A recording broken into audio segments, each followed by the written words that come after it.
بسم اللہ الرحمن الرحیم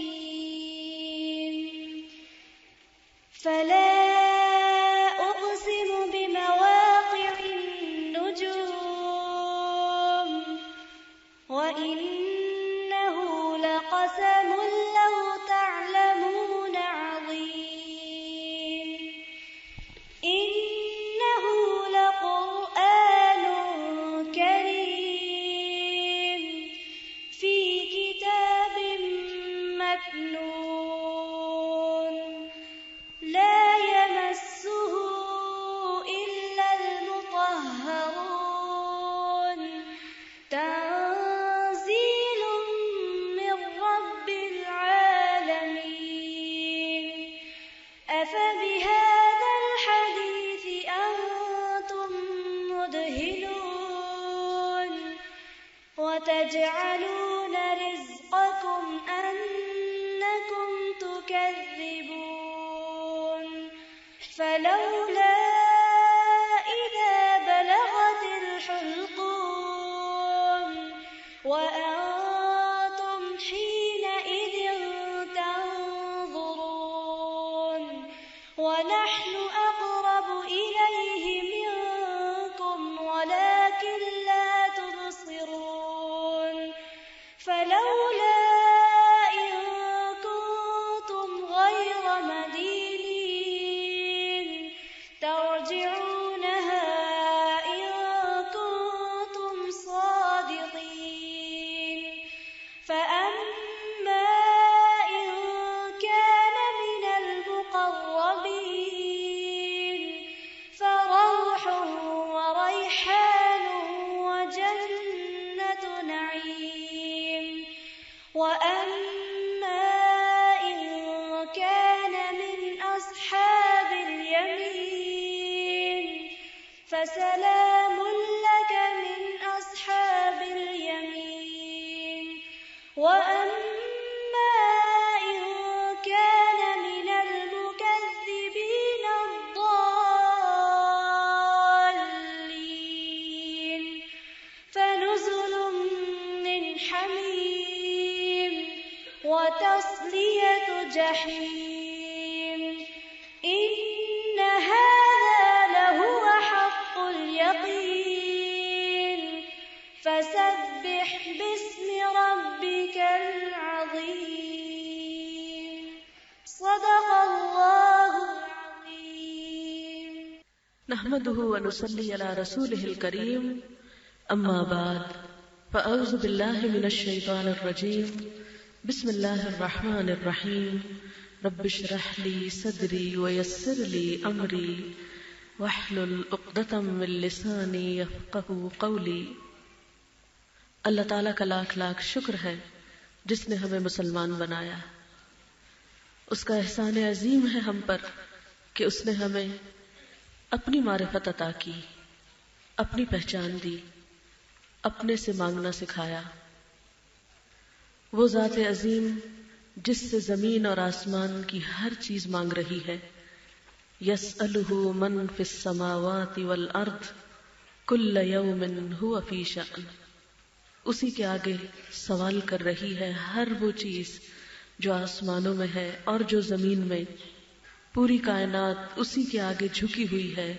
کل لہ قانتون، سارے کے سارے اسی کے فرما بردار ہیں، اسی کے تابع دار ہیں، ہر چیز اس کی تسبیح کر رہی ہے۔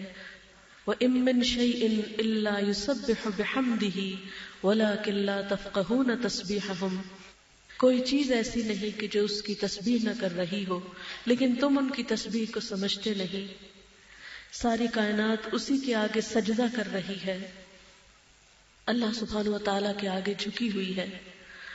تو کیا ہم انسان جس کے لیے اللہ نے یہ ساری نعمتیں بنائی ہیں، کیا وہی اس کے آگے نہ جھکے گا؟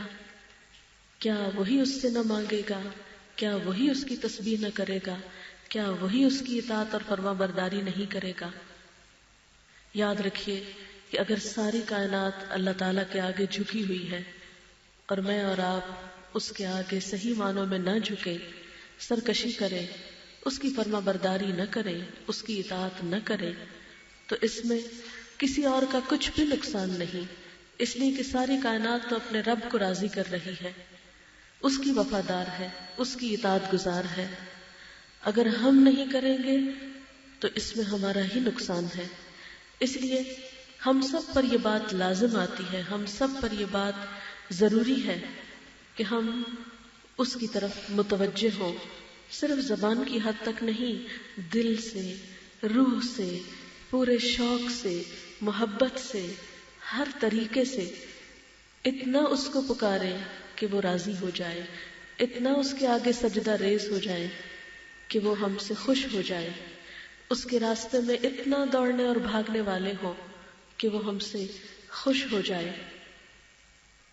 اور پھر ہم کیوں نہ اس کے آگے جھکیں، کیوں نہ ہم اس کی فرما برداری کریں، کیوں نہ اس کی تابعداری کریں کہ وہ ہمارے ہر حال کو جانتا ہے، ہماری ساری تکلیفوں کو، ہماری مجبوریوں کو، ہماری پریشانیوں کو، ہمارے غموں کو، ہمارے دکھوں کو، ایک ایک چیز کو وہ جانتا ہے۔ اللہ لطیف بعبادہ، اللہ اپنے بندوں کے بارے میں باریک بین ہے، خوب خبر رکھنے والا ہے۔ اور پھر اسی کی طرف ہم سب کو پلٹنا ہے، اسی کی طرف رجوع کرنا ہے۔ اگر آج ہم خوشی سے اس کی طرف رجوع نہیں کرتے، آج اگر ہم محبت کے ساتھ اس کی طرف نہیں پلٹتے، آج اگر ہم خالص ہو کر اس کا نام نہیں لیتے، تو پھر یاد رکھیے کہ اسے بھی ہماری کوئی ضرورت نہیں۔ آپ دیکھیے کہ جب یہ درخت اور یہ شجر اور حجر اللہ تعالیٰ کو پکارتے ہیں، اس کے آگے سجدہ ریز ہوتے ہیں، تو وہ دکھاوا نہیں کرتے، ان کے دل میں اپنی کوئی بڑائی باقی نہیں رہتی۔ لیکن کتنے افسوس کی بات ہے کہ ہم جب اللہ تعالیٰ کے آگے جھکتے بھی ہیں، نیکی کا کوئی چھوٹا سا کام بھی کرتے ہیں، تو عموماً ہماری خواہش کیا ہوتی ہے کہ دوسروں کو پتہ چل جائے، دوسرے لوگ خوش ہو جائیں، دوسرے راضی ہو جائیں، ہم اور لوگوں کو اس میں شریک کر لیتے ہیں، جبکہ زمین و آسمان اور کائنات کی کوئی بھی چیز جو اللہ کا ذکر کرتی ہے، اللہ کی تسبیح کرتی ہے، انہیں اللہ کے سوا کسی سے جزا نہیں چاہیے ہوتی، انہیں اللہ تعالیٰ کے سوا کسی اور کو راضی نہیں کرنا ہوتا، ان کی عبادت اور تسبیح بالکل خالص ہوتی ہے۔ پھر یہ کہ جو بھی عبادت وہ کرتے ہیں اس کا طریقہ بھی جانتے ہیں، جبکہ ہمارا حال اکثر یہ ہوتا ہے کہ اگر اللہ تعالیٰ کی عبادت کرتے بھی ہیں تو مارے بندھے، کبھی اس میں دکھاوا شامل کر لیا، اور کبھی کی بھی تو ایسی ٹوٹی پھوٹی کے طریقہ بھی درست نہیں۔ قرآن پاک میں اللہ تعالیٰ باقی مخلوق کے بارے میں فرماتے ہیں کہ کل قد علم صلاتہ و تسبیحہ، کہ سارے کے سارے جانتے ہیں اپنی نماز کا طریقہ، اپنی تسبیح کا طریقہ۔ ایک نہیں جانتے تو ہم ہی نہیں جانتے، ایک نہیں معلوم تو ہم ہی کو نہیں پتا کہ وہ کون سی باتیں ہیں، وہ کون سی چیزیں ہیں، وہ کون سے کام ہیں جن سے اللہ تعالیٰ راضی ہوتا ہے، اور ان کاموں کو ہم بغیر کسی کے کہے، بغیر کسی کے بولے، اپنی خوشی کے ساتھ آگے بڑھ کر کرنے والے ہوں۔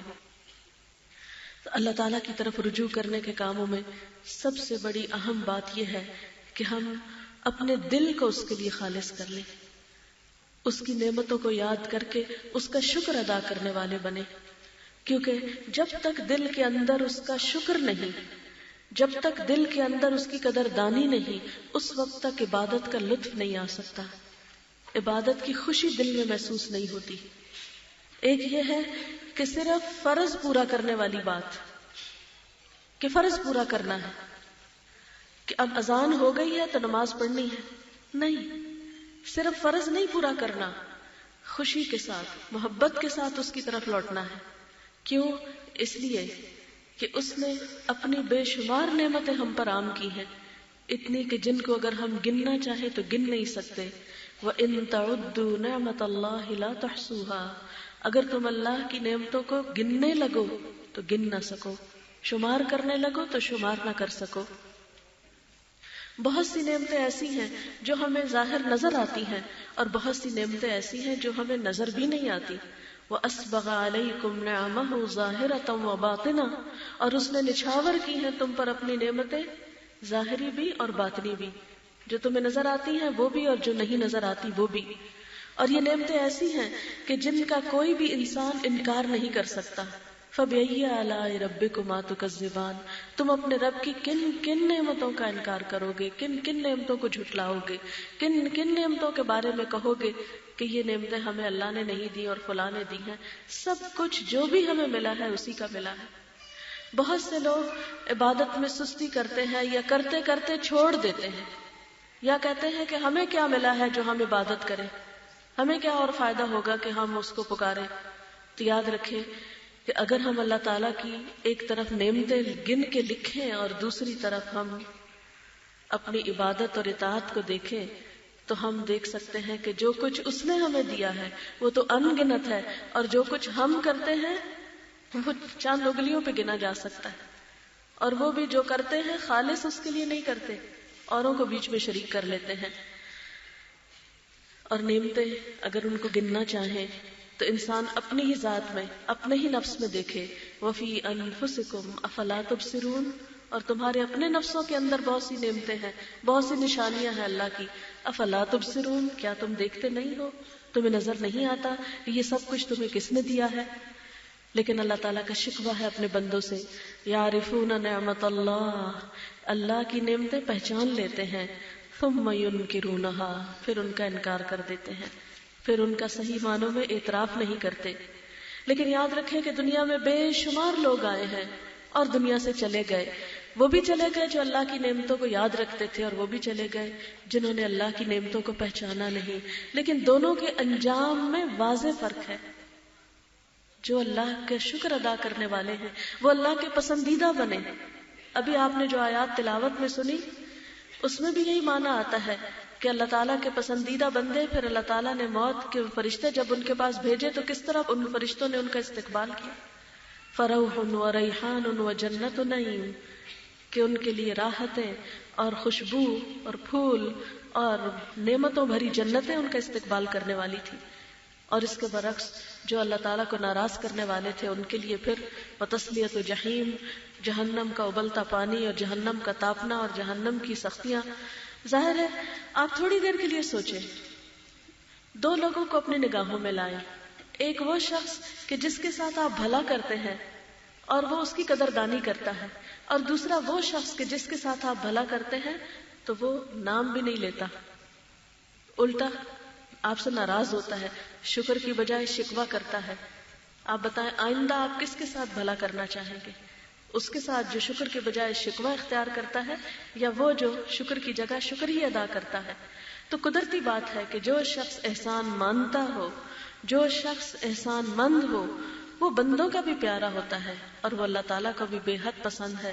اور جو احسان نہ مانے وہ بندوں کی نظروں میں بھی کوئی حیثیت نہیں رکھتا اور اللہ کی نگاہ میں بھی اس کا کوئی مقام نہیں ہوتا.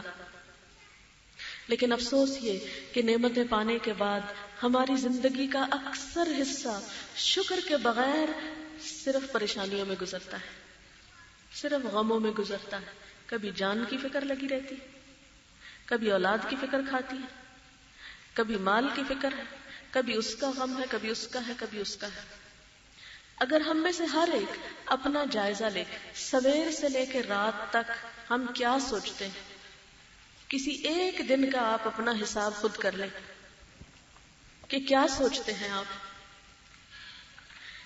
کتنی دفعہ شکر ادا کرتے ہیں اور کتنی دفعہ ناشکری کی باتیں کرتے ہیں، کتنی دفعہ دل میں فکر کی باتیں آتی ہیں، غم آتے ہیں اور غم بھی ساتھ دنیا کے، اور کتنی دیر آپ کی اللہ کی نعمتوں کو یاد کرتے ہوئے خوشی میں گزرتی ہے. اپنے اپنے دل کا جائزہ لیں. صبح سے شام تک کتنی دیر ہمارا دل خوش ہوتا ہے اللہ کی نعمتیں یاد کر کے، اور کتنی دیر ہمارے دل پہ غموں کا بوجھ پڑا رہتا ہے. تو آپ دیکھیں گے کہ زیادہ تر ہم خوش نہیں رہتے، زیادہ تر ہم غموں کے بوجھ تلے دبے رہتے ہیں، کبھی ادھر کی فکر کبھی ادھر. اچھا، یہ جو غموں کا بوجھ ہوتا ہے یہ دراصل ناشکری کی سزا ہوتی ہے دنیا میں، کہ ہمارا دل مختلف طرح کے افکار اور ہموم اور غم اور پریشانیوں میں ڈوبا رہتا ہے. وہ غبار ہٹتا ہی نہیں. یہ بالکل ایسے جیسے آندھی چلتی ہے نا تو نہ ہی روشنی صحیح لگتی ہے، نہ آسمان صحیح نظر آتا ہے، نہ درخت صحیح نظر آتے، کوئی چیز ٹھیک نظر نہیں آتی. ایسے ہی ہوتا ہے نا جب آندھی آتی ہے، مطلع ابر آلود سا ہو جاتا ہے، کوئی چیز بھی ڈھنگ کی نظر نہیں آتی، ساری سینری دھندلا جاتی ہے۔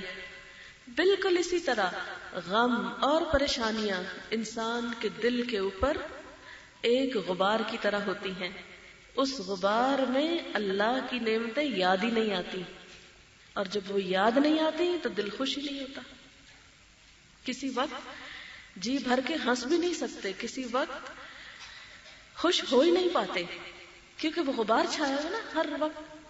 اور ہوتا کیا ہے، سب کچھ ہے، ایک چیز نہیں، بس وہی غم نہیں بھولتا۔ بہت کچھ ہونے کو بھول جاتے ہیں، ایک چیز مرضی کے خلاف ہے، اس کو نہیں بھولتے، وہ سر پہ ایک پریشانی کی طرح سوار رہتی ہے۔ نتیجہ کیا ہوتا ہے، دنیا میں اللہ کی نعمتیں یاد نہیں آتی، اور پھر اللہ تعالیٰ کا شکر ادا نہیں ہوتا، اور اللہ کا وعدہ تو یہ ہے لَإِن شَكَرْتُمْ لَأَزِيدَنَّكُمْ، اگر تم نے شکر ادا کیا تو میں تم کو اور زیادہ دوں گا، اور اگر تم نے ناشکری کی تو پھر میرا عذاب بھی بہت سخت ہے۔ اور اس طرح ہم ناشکری کر کے اللہ کی مزید نعمتوں کے لائق نہیں رہتے، قابل نہیں رہتے۔ لیکن یاد رکھیں کہ عموماً ہمارے بہت سے غم بیس لیس ہوتے ہیں، بہت سی فکریں جو کل کی ہوتی ہیں ہمیں، یعنی کچھ لوگوں کو تو ماضی کے غم لگے رہتے ہیں نا، ایسا کیوں ہو گیا، لیکن آپ دیکھیے کہ جو ہونا تھا وہ ہو گیا، وہ ہمارے غم کھانے سے پلٹنا کوئی نہیں۔ جس نے فوت ہونا تھا ہو گیا، کیا ہمارے اب روز غم کھانے سے وہ زندہ ہو کے آ جائے گا؟ بھول جائیں، اب اس کو بھلانے کی کوشش کریں۔ اس غم کو بھولنا آپ کے فائدے میں ہے، تاکہ آپ کی آنکھوں سے جھول ہٹے تو اللہ کی نعمتیں نظر آئیں۔ ایک بچہ فوت ہو جائے، سب بچے بھول جاتے ہیں، ان کو دیکھتے ہی نہیں آنکھیں کھول کے، اس نعمت کا شکریہ ادا نہیں کرتے۔ اسی طرح مال میں مثلا ایک انگوٹھی گم ہو گئی، ساری جیولری رکھی ہوئی ہے، ایک انگوٹھی کے جانے کا غم کھا رہا ہے، دن رات اسی پہ تڑپ رہے، بھئی وہ جو باقی ہے اس کو تو پہن کے خوش ہو، اس کی خوشی بھی بھولی ہوئی ہے۔ ایک کپڑا جل گیا استری سے، اسی کا غم کھا رہے ہیں، بھئی وہ جو الماری بھری ہوئی ہے اس کو پہن کے شکر کرو، یہ نہیں تھا تمہاری قسمت میں، بس گیا چلا گیا، بھول جاؤ، لکھا ہوا تھا ایسے ہی ہونا۔ لیکن ہم بھلا کہاں صبر کریں جب تک اس استری کے جلانے کے ساتھ اپنا دل نہ جلائیں، جب تک ہم اپنی زبان سے دو چار اور کا دل نہ جلائیں، کیونکہ ہوتا یہ کہ جب ہم کڑتے ہیں تو جو ہمارے سامنے آتا ہے اس کے ساتھ بھی ویسے ہی پیش آتے ہیں، ان کو بھی آگے وہ بانٹتے ہیں دکھ۔ حاصل کیا ہوتا ہے؟ کچھ بھی حاصل نہیں ہوتا، کوئی فائدہ نہیں ہوتا۔ اور دوسرا طریقہ کیا ہے کہ انسان صبر کرے، اس کو ایکسپٹ کر لے اور باقی اللہ تعالیٰ کے حوالے کر دے۔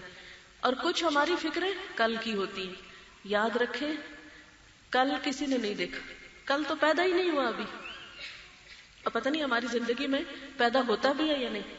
نبی صلی اللہ علیہ وسلم نے فرمایا تھا اذا اصبحت فلا تنتظر المساء، جب تم صبح کر لو تو شام کا انتظار نہ کرو، کوئی پتہ نہیں شام آتی ہے کہ نہیں، صبح ہو گئی ہے، صبح کے وقت جو کرنا چاہیے وہ کرو، بیٹھ کے اس وقت کا جو کام ہے وہ کرو۔ جو دیکھا ہی نہیں کل، اس کے غم لے کے بیٹھے ہوئے ہیں، اس کا کیا بنے گا، اس کا کیا بنے گا، اس کا کیا بنے گا، کل دیکھا ہی نہیں۔ غم کہنے سے حالات بدل جائیں گے؟ نہیں بدلیں گے۔ اس لیے اللہ تعالیٰ کے جو فیصلے ہیں ان کو جو ہو چکے ٹال نہیں سکتے، اور جو ابھی آیا نہیں وہ ہمارے ہاتھ میں نہیں، اس کے لیے پریشان ہونے کی ضرورت نہیں۔ پھر اسی طرح عام طور پر آپ دیکھیں کہ غم کس طرح جنم لیتا ہے، ناشکری کے رویے سے جو ہم انسانوں کے ساتھ کرتے ہیں، یا یہ کہ اگر ہم کسی کے ساتھ کوئی بھلائی کر بیٹھتے ہیں تو ہم شکریہ کی توقع رکھ بیٹھتے ہیں۔ اللہ تعالیٰ کا شکر خود تو ادا نہیں کرتے، لیکن بندوں کے ساتھ کوئی اچھا کر لیا تو پھر انتظار کرتے ہیں کہ وہ آئے اور ہمارے پاؤں پڑے اور ہمارا شکریہ ادا کرے، اور اگر وہ نہ کرے تو خود گڑتے رہتے۔ اب حاصل کیا ہوگا؟ ہمیں کیا کہا گیا؟ نیکی کر دریا میں ڈال، سب اللہ کے حوالے کرو۔ جو کچھ بھی تم کسی کے ساتھ کرو گے، من یعمل مثقال ذرۃ خیرا یرہ، جو ذرے کے برابر بھی نیکی کرے گا کسی سے، کل قیامت کے دن اس کو پا لے گا۔ اگر آج کوئی انسان اس کو نہیں مانتا، نہ مانے، کیا فرق پڑتا ہے؟ بندے سے تو جزا نہیں لینی، جزا تو اس سے چاہیے جس نے ہمیں توفیق دی تھی نیکی کرنے کی۔ آپ دیکھیں مدینہ میں جو منافقین تھے وہ نبی صلی اللہ علیہ وسلم سے کبھی خوش نہیں ہوئے تھے، نیور۔ کیوں خوش نہیں ہوتے تھے؟ بس دل میں کوئی نہ کوئی آپ کے خلاف بدگمانی پالے رکھتے تھے۔ تو قرآن پاک میں اللہ تعالیٰ فرماتے ہیں وَمَا نَقَمُوا إِلَّا أَنْ أَغْنَاهُمُ اللَّهُ وَرَسُولُهُ مِنْ فَضْلِهِ، یہ نہیں ناراض ہوتے مگر اس بنا پر کہ اللہ اور اس کے رسول نے ان کو اپنے فضل سے غنی کر دیا، اللہ تعالیٰ نے اپنے فضل سے ان کو غنی کر دیا۔ مدینہ تو ایک چھوٹی سی بستی تھی، وہاں تو کوئی زیادہ کاروبار، بزنس اور زراعت اتنی زیادہ نہیں تھی، لیکن جب سے اللہ کے رسول صلی اللہ علیہ وسلم نے وہاں قدم رکھا تھا لوگوں کی دنیا کی زندگی بھی بدلی تھی۔ مال غنیمت وہاں آنے لگا، وہ ایک پوری دنیا میں اہم ترین مقام بن گیا اور اس کا فائدہ منافقوں کو بھی پہنچا۔ لیکن اسلام کے آنے سے سارے فائدے اٹھانے کے بعد بھی وہ کبھی نہیں خوش ہوئے مسلمانوں سے۔ تو اللہ تعالیٰ فرماتے ہیں کہ ان کو کس بات کی ناراضگی؟ تو ہر شخص کی زندگی میں کچھ لوگ ایسے ضرور ہوتے ہیں، یاد رکھیے، ہر خاندان میں، ہر اسکول میں، ہر ادارے میں، ہر جگہ، سسرال میں، میکے میں، کہیں نہ کہیں کوئی نہ کوئی ایسے لوگ ضرور مل جائیں گے جن کے ساتھ آپ جتنا بھی بھلا کر لیں انہوں نے شکریہ کو نہیں ادا کرنا۔ اگر منافق اللہ اور اس کے رسول کا شکریہ ادا نہیں کرتے تھے صلی اللہ علیہ وسلم، تو آپ بتائیے کہ پھر اس کے بعد ان سے بڑھ کر فضل کس کا ہے؟ میرا اور آپ کا تو کسی پر احسان نہیں ہے ویسا احسان۔ تو اگر لوگ وہاں ناشکری کرتے تھے تو آج ہمارے ساتھ کسی نے کر دی تو کیا ہوا؟ اسی لیے اہل ایمان جب اللہ کی محبت میں سچے ہوتے ہیں وہ اگر کسی پر بھی احسان کرتے ہیں تو کیا کہتے ہیں؟ انما نطعمکم لوجہ اللہ لا نرید منکم جزاء ولا شکورا، ہم تو تمہیں اللہ کی خاطر کھلاتے ہیں، ہم تم سے نہ بدلہ چاہتے ہیں نہ شکریہ چاہتے ہیں، ہمیں تو شکریہ نہیں چاہیے تم سے۔ تو جو شخص کسی سے شکریہ کی توقع نہیں رکھتا وہی دراصل خوش ہونا جانتا ہے۔ جو یہ آس لگا بیٹھتا ہے یہ میرا شکریہ ادا کرے، یہ مجھ پر مہربانی کرے، یہ میرے ساتھ ایسا کرے، وہ میرے ساتھ ایسا کرے، جتنی آپ لوگوں سے توقعات رکھیں گے، جتنی ایکسپیکٹیشنز رکھیں گے، اتنی لوگ ان کو توڑیں گے، اور جب وہ توڑیں گے تو نقصان آپ ہی کو ہوگا۔ اس لیے رکھے ہی نا، ساری توقع اور امید کس سے رکھے؟ اللہ سے رکھے کہ اللہ تیری رضا کی خاطر، تیری خوشی کی خاطر جو میں کسی کے ساتھ بھلائی کر سکتی وہ میں نے کر دی، میں اس کی جزا تجھ سے چاہتی ہوں۔ اور پھر آپ دیکھیں کہ وہ کس طرح بدلہ دے گا، کس طرح جزا دے گا۔ پھر آپ دیکھیے کہ بندوں کا حال تو یہ ہوتا ہے، اللہ تعالیٰ بندوں پر جب احسان کرتا ہے، بندوں کی کوئی مصیبت دور کرتا ہے تو بندوں کا حال کیا ہوتا ہے؟ قرآن پاک میں اللہ تعالیٰ فرماتے ہیں کہ جب ہم انسان سے کوئی تکلیف دور کرتے ہیں تو انسان کا حال کیا ہوتا ہے؟ مرک الم یدعنا الی در مسہ، وہ ایسے منہ موڑ کے چلا گیا ہے، یعنی جب تکلیف میں تھا، بیمار تھا، دکھی تھا، پریشان تھا، دن رات دعائیں کرتا تھا، لمبے لمبے وظیفے پڑھتا تھا، خوب صدقہ خیرات کرتا تھا، لیکن جب تکلیف دور ہو گئی ایسے منہ موڑ کے چلا گیا گویا کہ اس نے ہمیں کبھی کسی تکلیف میں پکارا ہی نہ تھا۔ تو جب اللہ کے ساتھ بندے یہ کچھ کر رہے ہیں کہ وہ ان کی دکھ دور کرتا ہے، تکلیف دور کرتا ہے، تو پھر بعد میں اس کو یاد بھی نہیں کرتے، سب عبادت بھول بھلا جاتے ہیں، سب صدقہ خیرات چھوڑ بیٹھتے ہیں، فرض نمازوں سے بھی جاتے ہیں، لیکن اللہ تعالیٰ اپنی رزق روزی بند نہیں کرتا ان پر بھی، ایسے ناشکروں پر بھی۔ ہم جتنی بھی نافرمانیاں کرتے رہتے ہیں، جو رزق ہماری قسمت میں دنیا کا لکھا ہے وہ ہمیں دیتا رہتا ہے۔ تو اگر اللہ تعالیٰ اپنے بندوں کے ساتھ احسان برتتا ہے، اللہ تعالیٰ اپنے بندوں کی قدردانی کرتا ہے، تو پھر آپ خود سوچیں کہ ہمیں کیسا اخلاق اپنانا چاہیے کہ جو ہمارے ساتھ برائی کرے، جو ہمارے ساتھ اچھا نہ کرے، ہم اس کے ساتھ کیسا سلوک کریں۔ ٹھیک ہے اگر کسی نے احسان نہیں مانا تو ایسی صورت میں ہمارا رویہ کیا ہونا چاہیے۔ پھر اسی طرح حضرت ابوبکر صدیق رضی اللہ تعالیٰ عنہ کے بارے میں آتا ہے کہ اللہ تعالیٰ نے انہیں مال دیا تھا تو وہ غلام آزاد کراتے تھے، کیونکہ اسلام میں غلاموں کو آزاد کرانے کا بہت اجر اور ثواب ہے. لیکن جن غلاموں کو آزاد کراتے تھے وہ دنیاوی اعتبار سے کچھ بہت بڑی رتبے والے یا کوئی بہت صحت مند اور طاقتور یا کوئی بہت وجاہت والے نہیں تھے. بہت ہی کمزور اور مسکین قسم کے لوگ تھے جن کو وہ خاموشی سے اللہ کی خاطر آزاد کرا دیتے تھے. تو ان کے والد نے ایک دفعہ ان کو نصیحت کی کہ بیٹا، میں دیکھتا ہوں کہ تم غلام آزاد کرتے ہو لیکن کمزور قسم کے، کیوں نہیں تم کچھ طاقتور اور مضبوط قسم کے جوانوں کو آزاد کراتے کہ کل کو یہ آزاد ہو کر کیا کریں گے؟ تمہارے کام آئیں گے، تمہیں کوئی فائدہ پہنچائیں گے، تمہارا احسان مانیں گے. تو اس پر انہوں نے کہا تھا کہ میں تو یہ کام صرف اللہ کی رضا کے لیے کر رہا ہوں، میں کسی کو غلامی سے اس لیے نجات نہیں دلا رہا کہ کل یہ میرے کام آئے. اور اس پر یہ آیت اتری، وَمَا لِأَحَدٍ عِندَهُ مِن نِعْمَةٍ تُجْزَى إِلَّا ابْتِغَاءَ وَجْهِ رَبِّهِ الْأَعْلَى وَلَسَوْفَ يَرْضَى، کہ اس کے پاس کسی کا احسان نہیں جس کا اسے بدلہ دینا ہو، بس ایک ہی بات ہے، ایک ہی لگن ہے، اور وہ کیا؟ ابتغاء وجہ ربہ الأعلی، اپنے عظیم اعلی رب کی رضا پانے کے لیے. یعنی ایک نیت تو یہ ہو سکتی تھی کہ غلام کو آزاد کروں کہ وہ میری مدد کرے، اور ایک یہ ہے کہ مجھے میرے رب کی رضا ملے. تو وہ تو اپنے رب کی رضا پانے کے لیے یہ سب کچھ کر رہے ہیں. وَلَسَوْفَ يَرْضَىٰ، اور البتہ ضرور وہ رب اس سے راضی ہو جائے گا. تو جو شخص اپنے رب کے لیے کسی پر احسان کرتا ہے، بندوں سے بدلہ چاہنے کے لیے نہیں، اسی سے دراصل رب راضی ہوتا ہے. کیونکہ ہم میں سے بہت سے لوگ یہ تو کہتے ہیں کہ یا اللہ تو ہم سے راضی ہو جا، لیکن وہ کام نہیں کرتے جن سے رب راضی ہوتا ہے. اور ان کاموں میں سے ایک کام کیا ہے کہ کسی پر بھی احسان اس لیے نہ کیا جائے کہ اس سے کل ہمیں کوئی فائدہ پہنچے یا اس سے ہمیں کوئی کچھ حاصل ہو جائے. نہیں، رب کافی ہے سب احسانات کا بدلہ دینے کے لیے اور بہترین جزا عطا کرنے کے لیے. پھر اسی طرح آپ دیکھیں کہ ہمارے اکثر غم اور دکھ اور پریشانیاں کس وجہ سے ہوتی ہیں کہ ہم فارغ رہتے ہیں. ہم فارغ بیٹھ کر سوچتے رہتے ہیں، کام نہیں کرتے، کبھی بستر پہ پڑ جاتے ہیں، کبھی ڈپریشن ہو جاتا ہے، گولیاں کھانا شروع کر دیتے ہیں.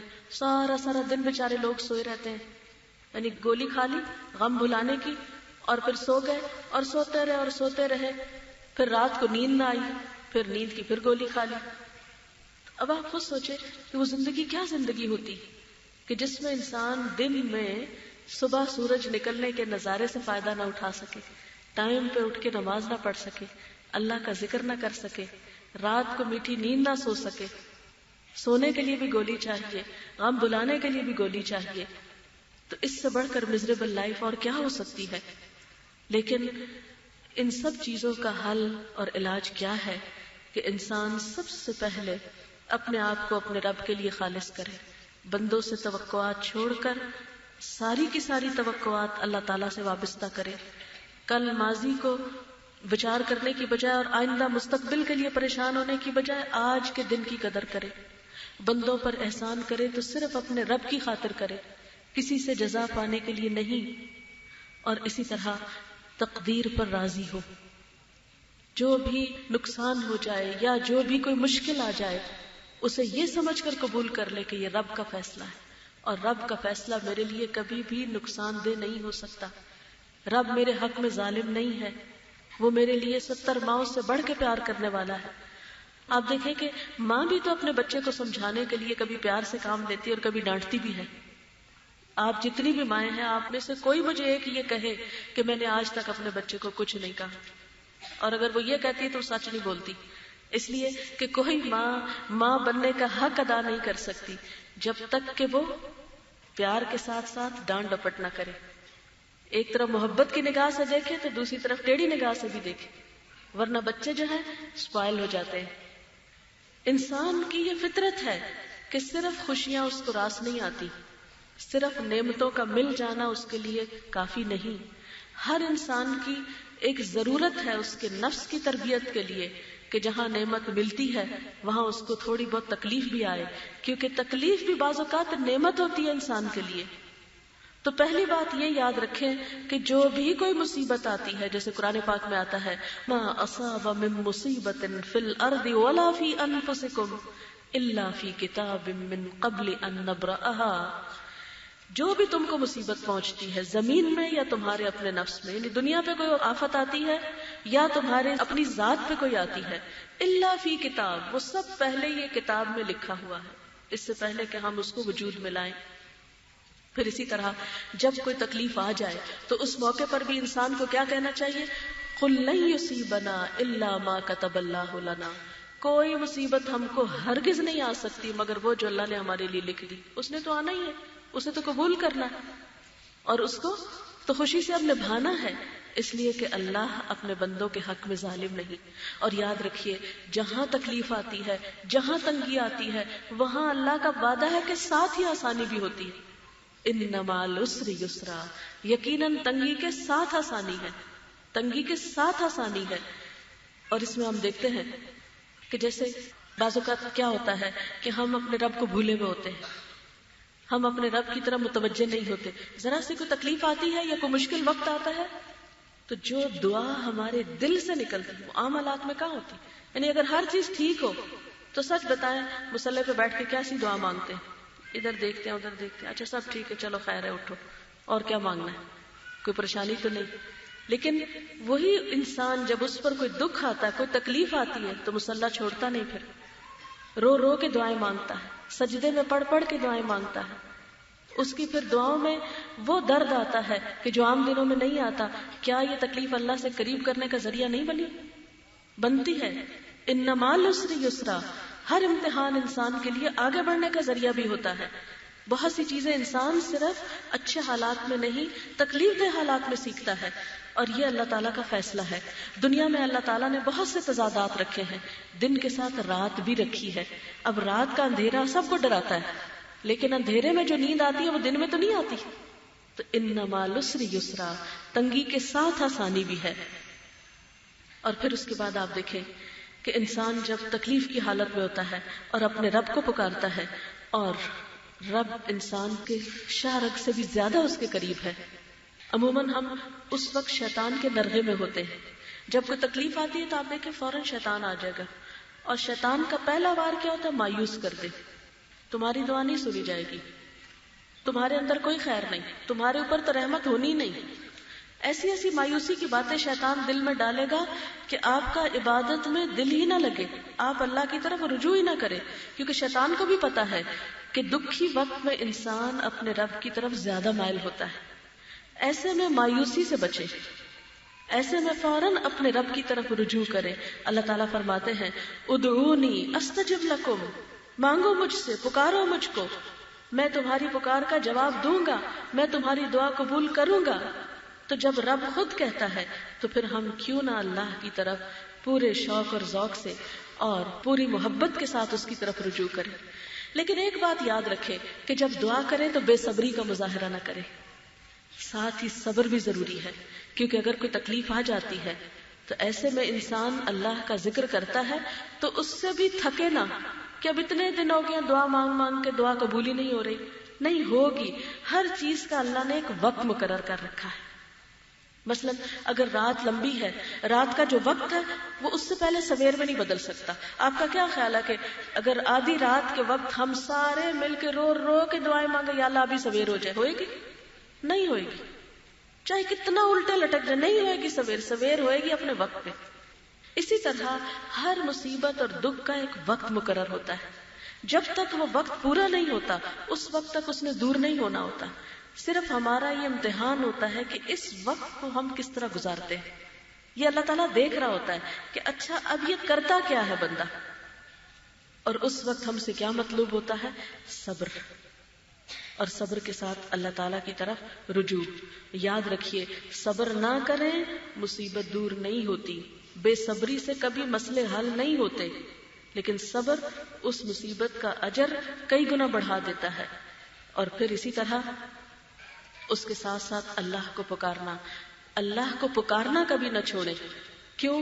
من اعرض عن ذکری فإن له معیشۃ ضنکا، جس نے میرے ذکر سے، میری یاد سے منہ موڑ لیا، میں اس کے لیے دنیا کی زندگی بھی تنگ کر دوں گا. ہم بھاگیں اللہ کے ذکر سے, بھول جائیں اس کو. کیا اس سے مسئلہ حل ہوگا؟ نہیں ہوگا. اس لیے چاہے دعا جلدی سنی جائے یا دیر لگ جائے اور ذرا لمبا سفر کرنا پڑ جائے, لیکن مایوس نہیں ہونا, دعا نہیں چھوڑنی, ذکر نہیں چھوڑنا. اس لیے کہ تکلیف کے ساتھ ذکر کرنے سے درجے تو بلند ہوتے رہیں گے, لیکن ذکر چھوڑ کے مصیبت میں اضافہ تو ہو سکتا ہے. تکلیف بڑھ تو سکتی, گھٹ نہیں سکتی.